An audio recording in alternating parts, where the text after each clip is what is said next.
Hello friends. I thought I would share a little bit today. I don't know how many of you are really familiar with just how much takes place on YouTube, but people don't just post individual videos and stuff to YouTube. There's an entire community on just a wide range of subjects. Everything from learning how to crochet or knit to homesteading to almost anything you can imagine. People have set up channels and you can actually subscribe to their channels and watch them, and some of them are really educational, really good information, just really worth your time, while others are pure waste of time and I wouldn't even bother. But so when I first set up my YouTube channel, it was really because every attempt I made to put stuff on Facebook failed. I could not post a video, but I could to YouTube. And then I'm becoming more and more active as I learned about all these fantastic homesteading channels. Well, one of those homesteading channels is Wholesome Roots. And Rose and Ryan have a homestead in Georgia, and she teaches a ton of stuff about goats and having a very active vegetable garden and just all sorts of subjects. I highly recommend her channel among many others if you're interested in any of those subjects. Well, Rose from Wholesome Roots invited me to a collaboration of a whole bunch of homesteading channels to talk about the good, the bad, and the ugly of homesteading. And so I decided, I've never done a collaboration before, and I decided to accept. Even though my channel is pretty new, pretty young in reality, and I don't have a lot of skills. I'm still trying to figure out this editing stuff. If anybody knows how to get your videos off of your phone and onto the laptop, I'd be interested, because I can't do it. Very frustrating, but I've been trying. So today I'm going to talk about the good, the bad, and the ugly of homesteading. And of course, the good is easy. We got lots of cute animals. In fact, a lot of people asked to befriend me on Facebook once I started getting animals, mainly goats, because of all the cute animals. So I get to spend my days out in the country with these cute, adorable goats and chickens and ducks and guineas. And, and it's beautiful and quiet out here. And, and when I have a nice vegetable garden over there with all those sunflowers, which are actually weeds, is my vegetable garden. And so I get to grow my own vegetables, and I get farm fresh eggs. Over there is my coop, and I collect most of the year, not every month, but most of the year I get farm fresh eggs that are so much healthier and so much, the nutritional value is so much greater, and they taste so much better than anything you can get in the store. So that's a blessing, that's good. And I milk the goats and get organic, raw goat's milk, which is absolutely delicious. And of course I get to, hang out with cute goats and everything. And, there's the geese, and nearby, I don't know if you can see, they kind of camouflage the ducks. And so I get to spend time, observing them, and it's, a lot of fun watching the ducks and the geese. Plus I get duck eggs and geese eggs, which are pretty cool, nutritious and tasty. And then I have the rabbits, and I just, there's a lot of good things about homesteading. And a lot of people want to be my friend on Facebook just because of all the cute animals I have. And that's okay. I got used to that a long time ago, and I've got dogs that are, there's just a lot of good things. I don't have to deal with the noise of, ambulances, hospitals, traffic. I don't deal with any of that. And so there's a lot of good things about homesteading. And but then there are some things that are not good, that are bad about homesteading. And a lot of times people who are not homesteaders, who are not living out in the country, don't think about it. And one thing that I thought I'd focus on is I'm single. I'm doing this all by myself. I used to have a ranch hand who helped me with building and stuff, but a lot of the animal care and everything was really up to me. And it's a lot of work, folks. If you're thinking about homesteading and you're single, think about, what is it that you really want to do and what is possible. If you've got health problems or something, this is a lot of work. Can you haul, 50 to 75 pound bales of hay, 50-pound bale or bags of feed? It's just plain and simply a lot of work. It's hard. And if your health isn't up to that, maybe you should think about it, and the more animals you get, the more work it's going to be. If you want dairy goats, for instance, that is a every single day chore. Now meat goats don't need as much hands-on.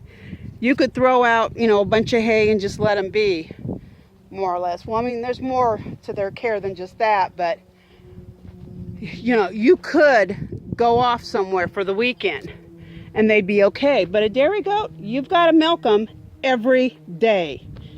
No exceptions, unless you dry them up, which usually,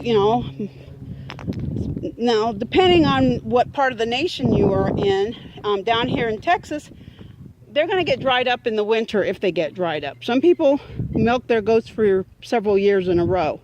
My goats won't allow that. But, you can't just say, well, I don't feel like milking today, so I'm not going to milk. You can't say, I've got a really bad cold, so I'm just not going to milk. Nope, you're going to milk. Cold, flu, do you have 103 temperature, throwing up? Well, suck it up. You've got to go milk the goats. You want to go to some conference in another state, or, so far away that you can't actually go there and come home in one day?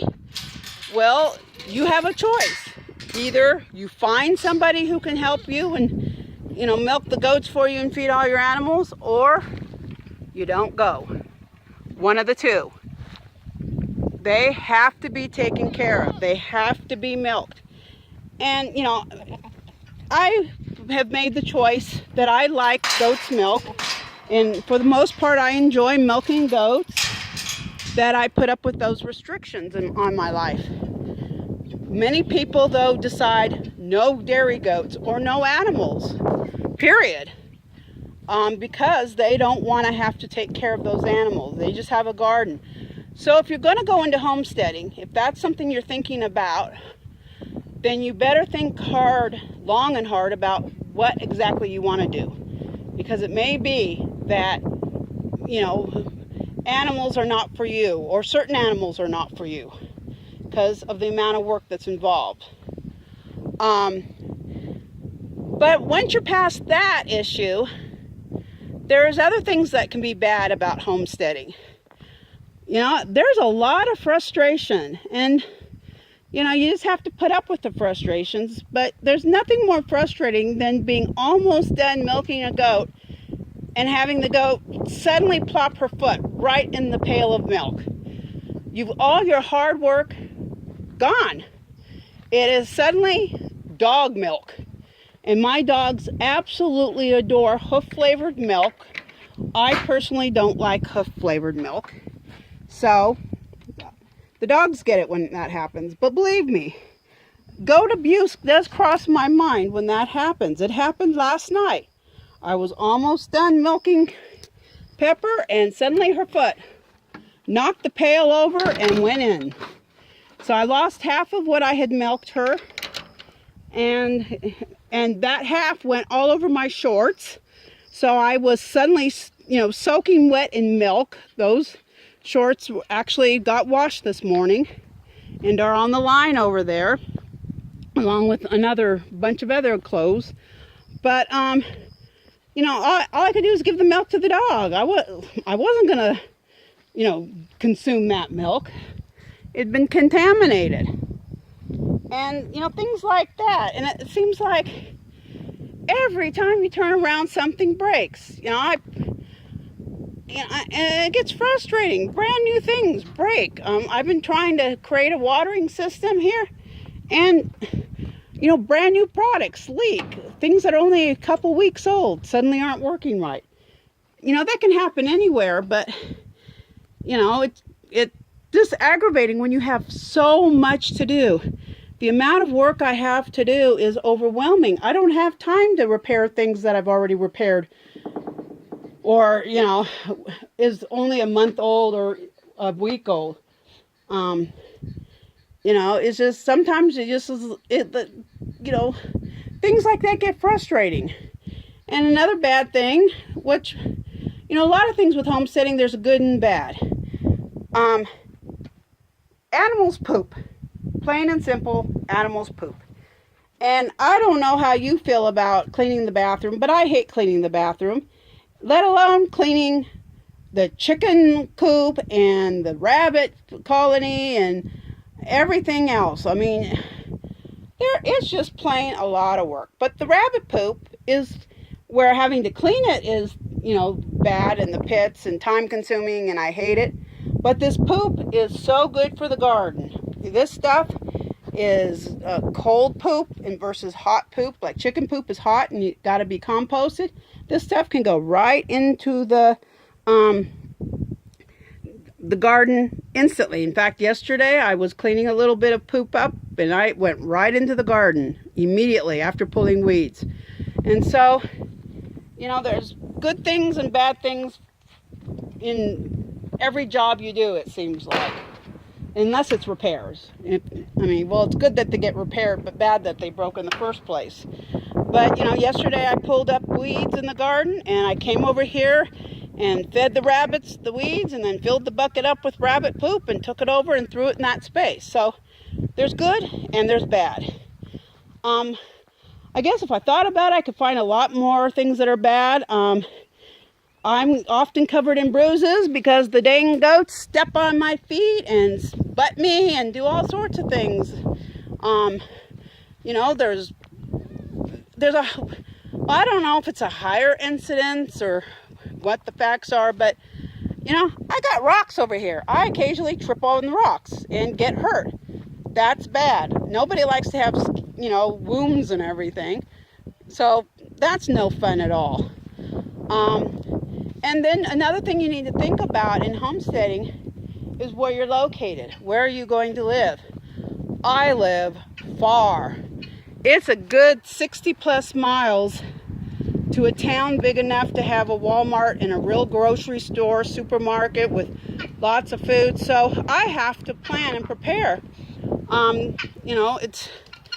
I just can't run to the market real quick. And so that's bad, but it is so quiet here, and I can come out here in the nighttime and watch I can see the Milky Way. The sky is so beautiful. There is no city lights the only lights out here are from the moon and the sun, or if I turn my porch light on. But if I turn my porch light off, then it's dark unless there's a full moon. And so, it's beautiful and it's quiet and I love being out here, but it's far from everything. I have a 90 plus 100 mile, drive to a vet. The same kind of thing to a doctor. If I were to suddenly need to see a doctor today, it doesn't matter if I go west. Well, west is actually probably like an hour and 15 minutes to that hospital, or north is an hour, east is an hour. But those are all very small town hospitals. If I need a big city hospital, you know, if it's an emergency, there's Air Life. If it's not an emergency, but I need actual hospital care,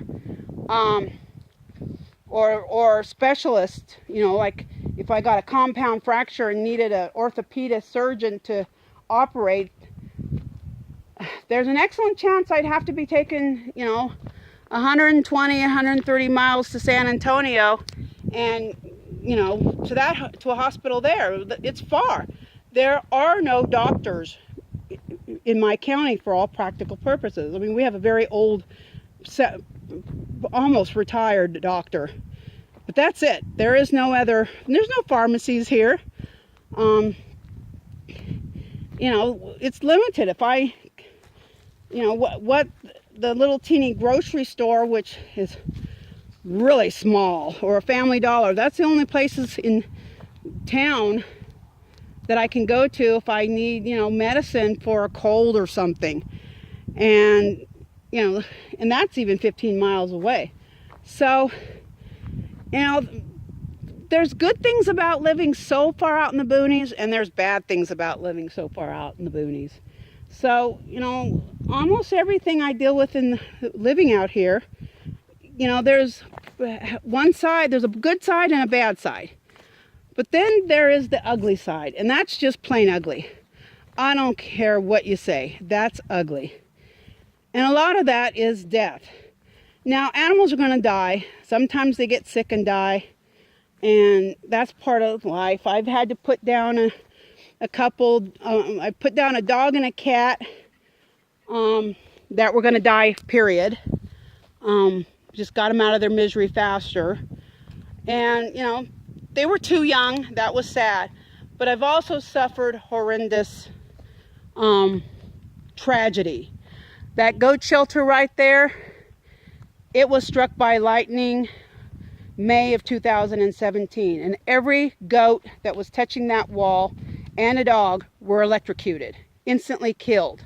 One goat in there survived with injuries. That's horrible. That's just ugly. There's nothing good about that.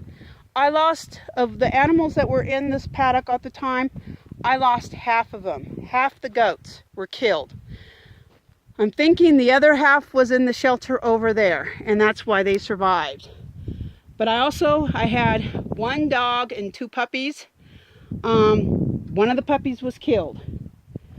That's just, you know, there's nothing good about that. There's nothing, yeah, it's part of nature, but it's ugly. It's horrible. It's devastating. On Good Friday of this year, I let my goats out of the paddock to, you know, graze in this area. It's unfenced. I laid down for a nap. I'd never had an issue before. I know goats love to go in the cedars and eat them, and I'm thinking it was, you know, right around here somewhere that all the evidence points to a cougar attack. Broad daylight, around 3 p.m., give or take. And my queen, she vanished. Another goat, Pepper, was injured, and all of her wounds identified the culprit as a cougar.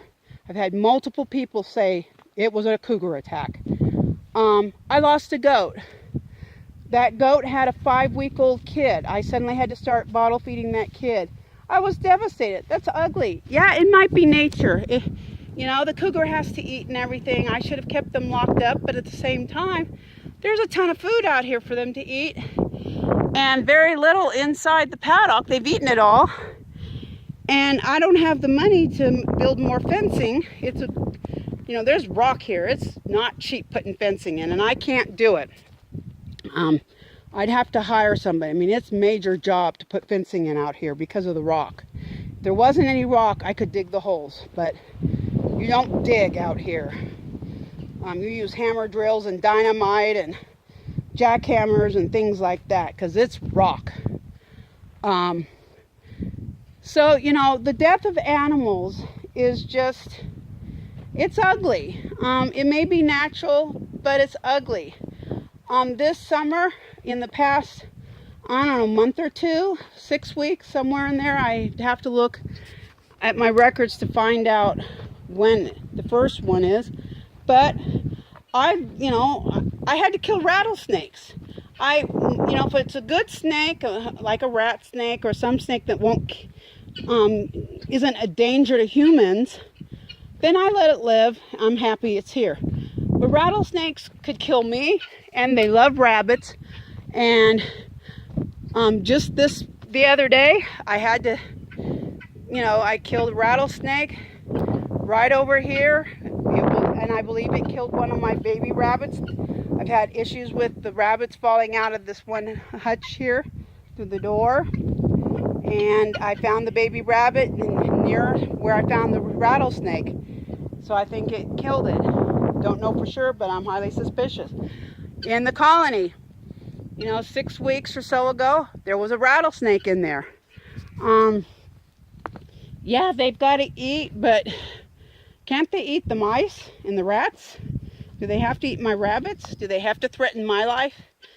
There's just, a lot of things like that are ugly, but not, death and dangerous predators and stuff. That's not just the ugly thing. I've had issues with a neighbor. He doesn't live out here, thankfully. He just owns hunting property. And I know I'm not alone. I've come across other people with the same issue and some of them have, it's a full-time neighbor instead of a part-time neighbor. But, they got a jerk neighbor who just causes problems. You buy this land, you think you're going to be alone. My fullest full-time neighbor is a half mile away, and everybody else is several miles away. So, you think you're going to just have peace and quiet, and then you have a neighbor who just insists on causing problems.